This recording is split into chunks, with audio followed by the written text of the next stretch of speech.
Hi everybody, how are you? So you've been doing some watching of the classical conditioning lecture, and I thought it might be helpful for you to see how that might be used in regular everyday life outside of our psych classroom. So here are a few examples. Example number one, um, the classical conditioning model is used to a certain extent with anxiety and phobia patients. So let's say somebody has a real fear of flying, and a lot of people do. It's a very, very common fear of flying on an airplane. And so sometimes what is helpful is if that person were to have an experience on an airplane that is pleasant, cheerful, perhaps it's a nice meal, a nice beverage, a smile from a flight attendant.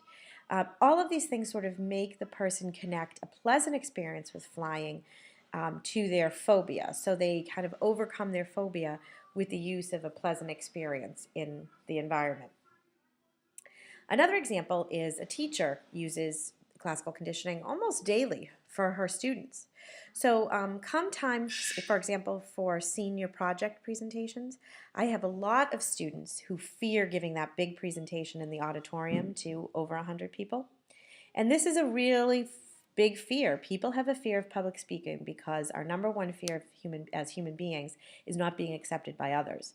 And so when you get up to speak in front of groups of people, that fear is really magnified. So that is a really big, big fear of a lot of people. You might be one of them having that fear.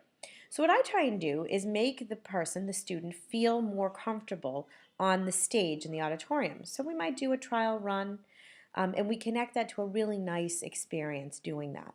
We have smiles on our faces, we're supportive, perhaps I give a nice little treat to the person, really encouraging them to do a great job. Another example of this, also in a school, but in our school, is Mr. Perry. Everybody loves Mr. Perry, right? Why not? He is funny, he is warm, and he is known to be one of the best teachers in the school. Now, he teaches a subject that a lot of people might not be that big into, history. I love history. I've taught history forever, for 20 years, on and off.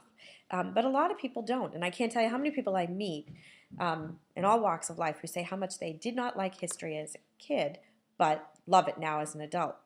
Well, Mr. Perry sort of takes that experience and makes it really great for kids.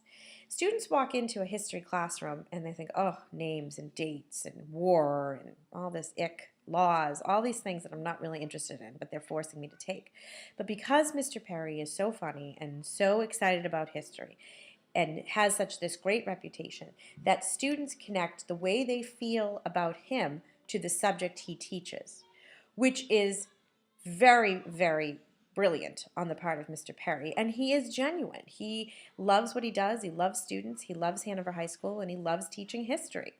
So students pick up on that, and they connect the way that he makes them feel and how they feel about him to the subject of history. And 9 times out of 10, you will hear a student say, I loved U.S. history with Mr. Perry. I love history. Now I love school when I have him as a teacher. For the record, every teacher feels that way about his or her subject, but some people are more outgoing in their approach to it. So I hope with these 3 examples you have a better understanding of how classical conditioning is used in everyday world. It is everywhere, just like operant conditioning. That'll be in our next section of the unit. I hope you're getting a lot out of these videos, by the way, because I'm having a blast making them. So I will see you in class. Write down any questions that you have, any comments you want to make.